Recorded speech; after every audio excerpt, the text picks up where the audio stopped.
Magandang hapon po sa lahat.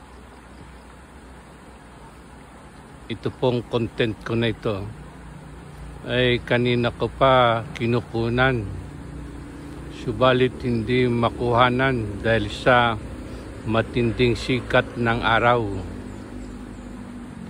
At ngayon lamang po may pagkakataon na makuhanan ng magandang anggulo.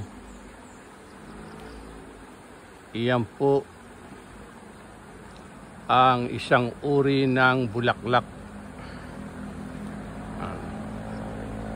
Kakaiba po ang bulaklak na ito. Hindi katulad ng ibang mga bulaklak na naggagandahan.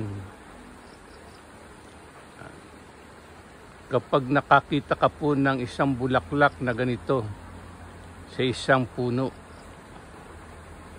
magbibigay na po ang puno na ito ng kanyang mga bunga.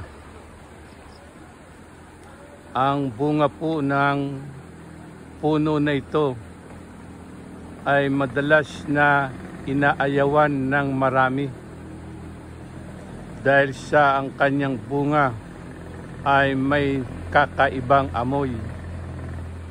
Napakatindi po ng kanyang aroma. Subalit kapag iyong kinain na ito, napakasarap po ng bunga. Maganda pa sa kalusugan. Huwag mo lamang daw pong dadamihan. Baka ikaw ay magkaroon ng sinasabing kolesterol sa katawan. Kalma-kalma lang po, hinay-hinay. At sa aking mga viewers, followers, mga kaibigan, hulaan po ninyo kung ano ang puno na ito na nagbibigay ng bunga o bakit may mga bulaklak na ganito. Ano po ang tawag sa puno na ito? Kadalasan po ito nung una, sa Mindanao lang po ito makikita. Pero ngayon po, sa iba't ibang panig na ng ating bansa, mayroon na puno na ganito.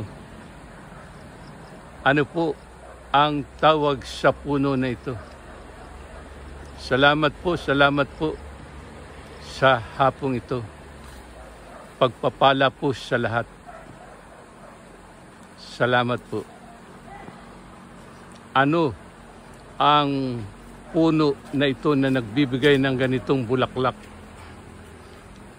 At kapag nagpakita ng bulaklak na ganito, magbibigay ng isang bunga na may kakaibang amoy.